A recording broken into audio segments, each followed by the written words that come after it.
Yo, welcome to the channel. Welcome to the channel. Spooky season is, well, it's here for me, so I don't know about y'all, but spooky season here for me. It's gonna be like that every day. But listen, ghost story for y'all. I used to live in a group home, and this was part of a children's home that I had basically, you know, promoted from. And so I was on the course of getting my own apartment and basically learning how to live independently and all that good stuff. So I was working at the Paul Hospital at the time. I was working in maintenance. I was very, I was hardworking individual before I emancipated myself from the system. But this particular group home, I did have a lot of paranormal experiences there, but there are a few in particular that really struck out to me that I want to bring to you guys' attention. So get your tea, get your blanket, snuggle up, turn your lights down. You might get scared, I don't know. So in this group home, and I had a nice little stereo system, had a Dreamcast, had my own TV, had my own room and everything, right? And one night, now the way I had everything set up, I had my stereo, and there was a shelf, and I had my other speakers on top of that shelf. And between those speakers, I had my CD case. And I never had my CD case like sitting up or standing up. It was always flat, obviously. It's like a book. So I was laying down, and I was not asleep. I remember I was listening to Ghostface Killer. And the CD, it was like, what? But I watched my CD case. Okay, it didn't float and didn't lift enough. But what it did do, it went from that shelf all the way to the door to get to the room. Now we're talking a good 10 feet. Now it's only me in the room, and I'm gonna tell you. Now, I didn't go running out of the room. I didn't go scream. I'm used to it. Okay. That type of stuff does not scare me. I'm used to it because I lived with it through a lot of my traumatic years. For about 14 years, I lived with a lot of trauma, and I experienced a lot of paranormal activity through that trauma. But seeing that CD case get flung off that shelf like that told me, okay, yeah, I know, I know. And I remember another time I was off of work. I was in my room. Broad day, it was daylight. It was daylight, and it was just me in the house. Because in the group home, if you're responsible, they allow you to stay in the group home.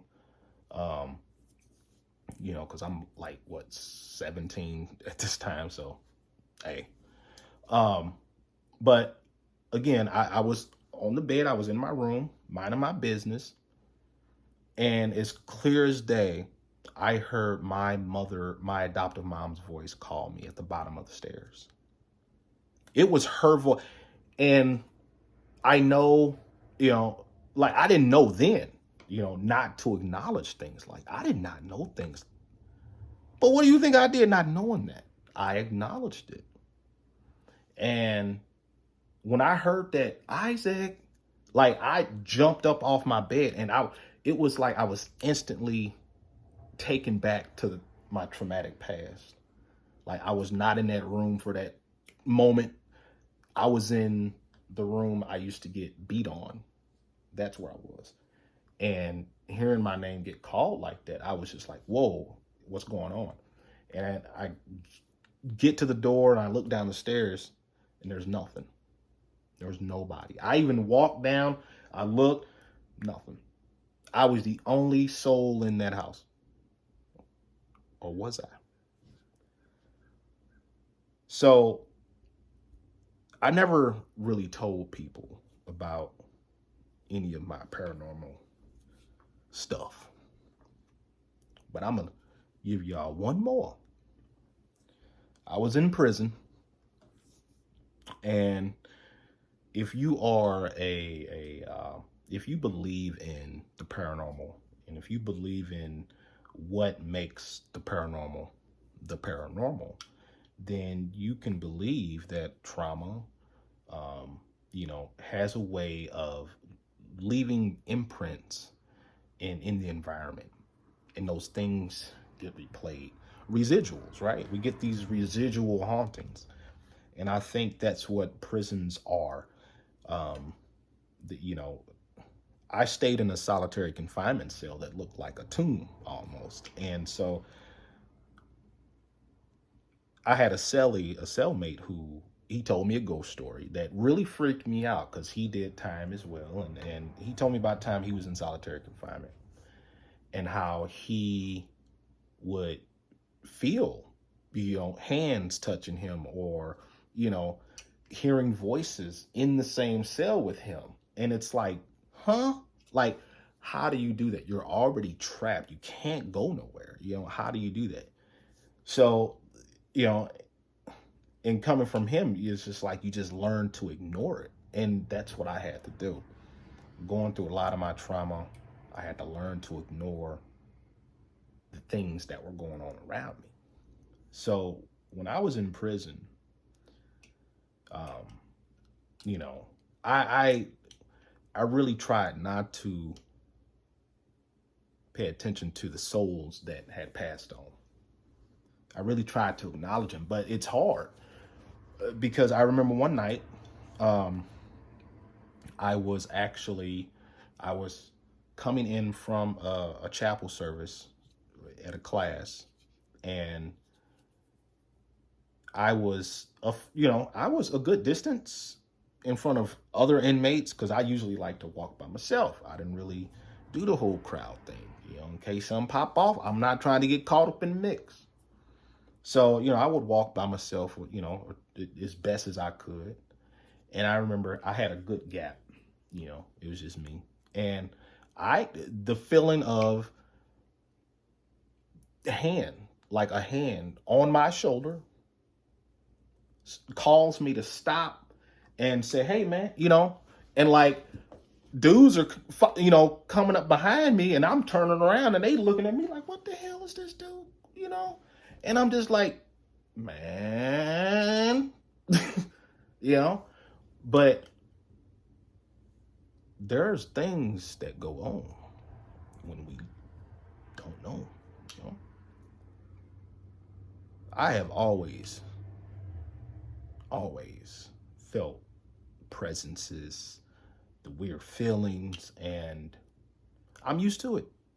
I'm used to it. I still have things happen in my life today, and it's like, oh, you know, and I try not to acknowledge it, but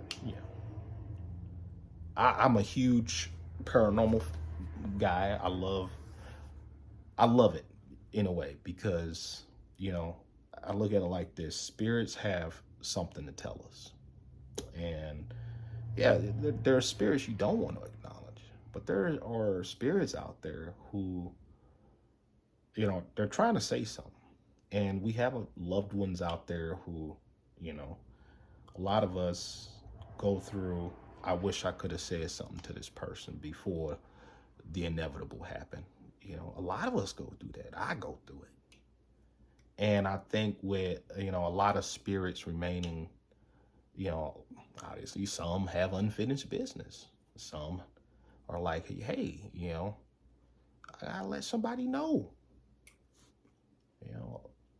And I think, we hang on to things and we really don't think that we're hanging on to, but we hang on. And a lot of us hang on to, like me, myself, and I hang on to a lot of my past because it's so traumatic. And like I said, you try not to acknowledge it, right? But it's hard. So I got a lot of ghost stories, y'all. I didn't mean to go off tangent there, but I got a lot of ghost stories. Some are more scary than others, especially the very traumatic, like from the early 90s, 2000s. That was the heavy paranormal stuff, because that was during the time I was going through the abuse. So, and it was hard for me to discern, what was paranormal and what wasn't. You know, it really, it really took a lot of mental work to start figuring out what was what. And when I started to figure it out, that's why I started to get really interested in paranormal, because I'm growing up, going to church and all that stuff. You hear, oh, that's it, you go to heaven, you go to hell, and that. I'm sorry, but it's like, if I have a spirit who is having trouble passing on, or it's just like, hey, I'm here, man. All right, we just gonna have to exist up in here together. Then, what you want for dinner? I got you, but next tomorrow night you better cook, Casper. Hands hurt. I got to get back to Monster Hunter. I got a lot of ghost stories, y'all. A whole bunch. I got years worth of ghost stories to tell y'all. All up in here. I wish I got that stuff on tape. But all right. I'm gonna end this video, y'all. I ain't mean to, like I said, I didn't mean to go off on a tangent and all that good stuff. Subscribe, like, share, whatever. We got ghost stories. I got the streaming stuff getting all set up. It's happening. Y'all be easy now.